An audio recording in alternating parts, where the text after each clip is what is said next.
Ella was a cheerful young woman who loved meeting new people. She lived in a small town in England where most people greeted each other warmly every day. Ella had always been curious about languages and wanted to improve her English, especially her greetings. She thought it would be easy, but soon she realized that even simple greetings could be tricky.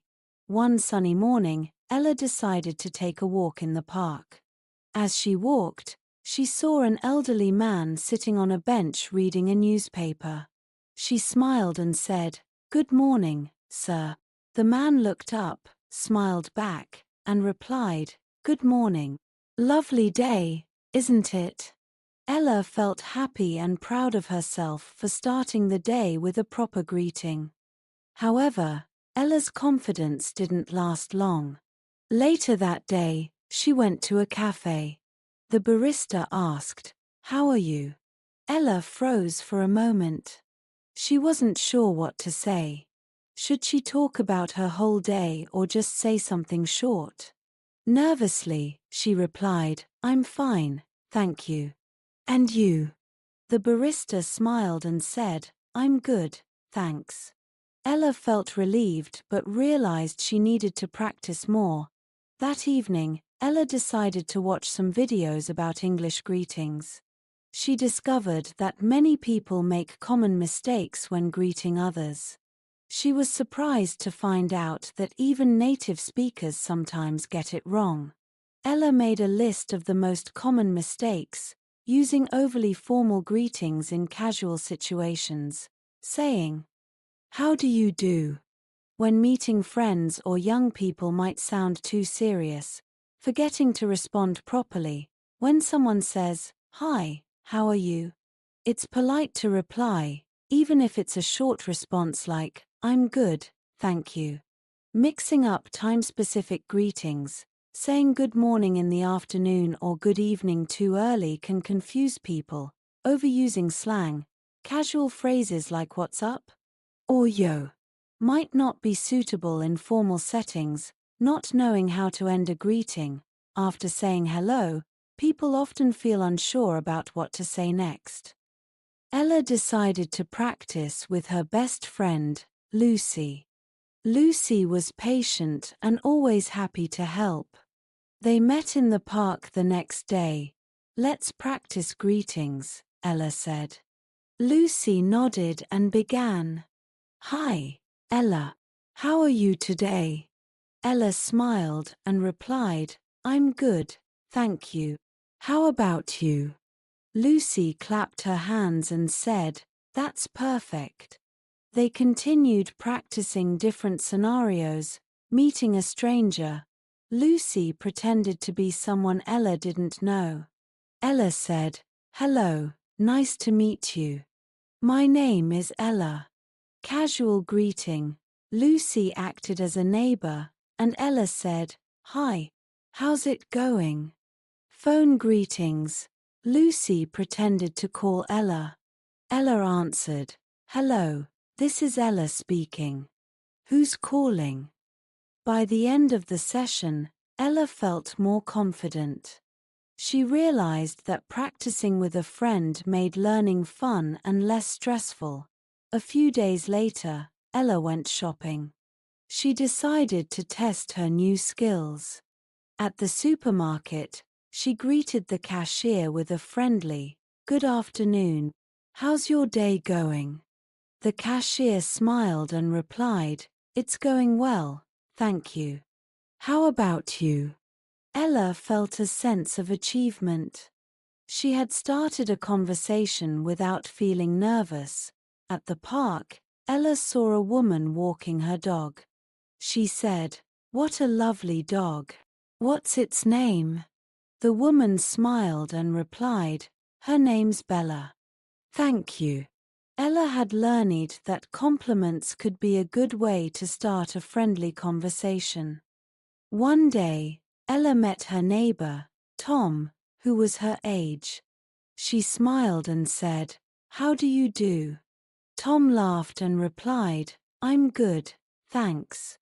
You don't need to be so formal." Ella laughed too and realized that informal greetings were better for friends and people her age. She learned to say things like hi or hey instead. To improve further, Ella started watching English TV shows and movies. She noticed how characters greeted each other in different situations. For example, in formal settings, they said things like, "Good evening," while with friends, they used phrases like, "What's up?" or "Hey there." She also paid attention to how they ended their greetings, often adding questions like, "How's everything?" or "What have you been up to?" Ella downloaded a language app that had lessons on greetings. The app provided exercises, audio clips, and quizzes. She practiced listening to native speakers and repeating after them. One day, the app gave her a scenario. You meet a new colleague. Greet them. Ella practiced saying, "Hello, I'm Ella. It's nice to meet you.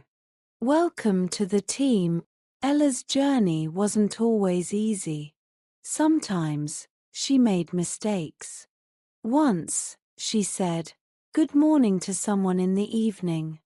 The person smiled and said, "It's evening now, but good evening to you too."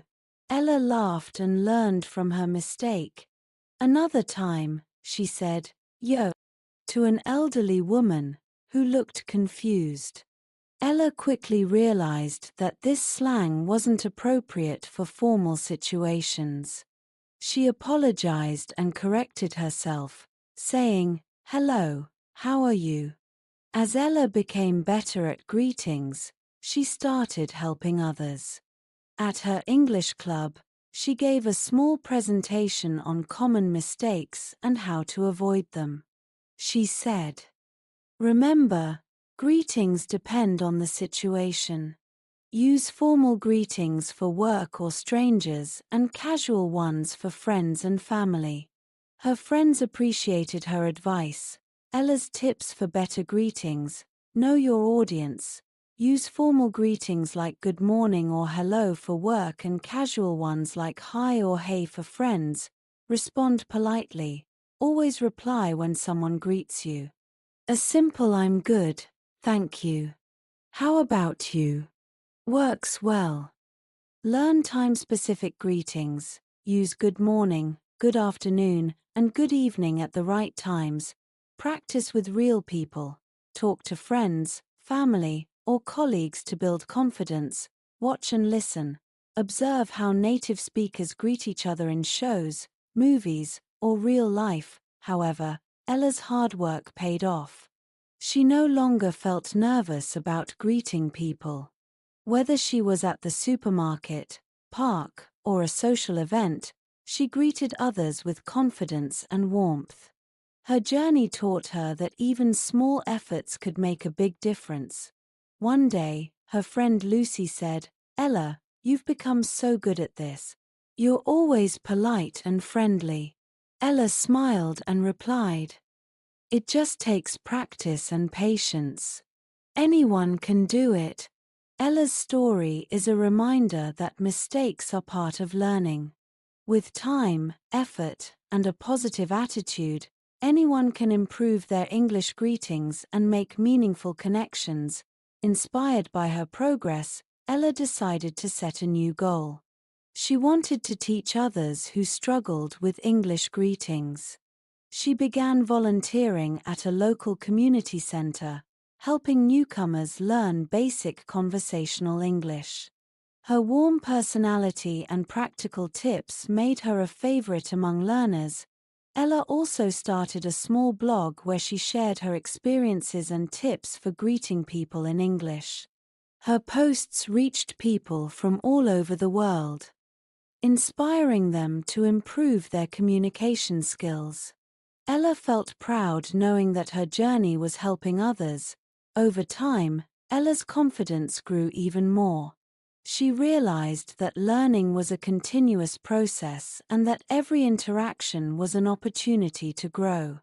She encouraged others to embrace their mistakes and keep practicing. "It's not about being perfect," Ella often said. "It's about trying, learning, and connecting with others." Her journey with English greetings became a beautiful example of perseverance and the power of language to bring people closer together.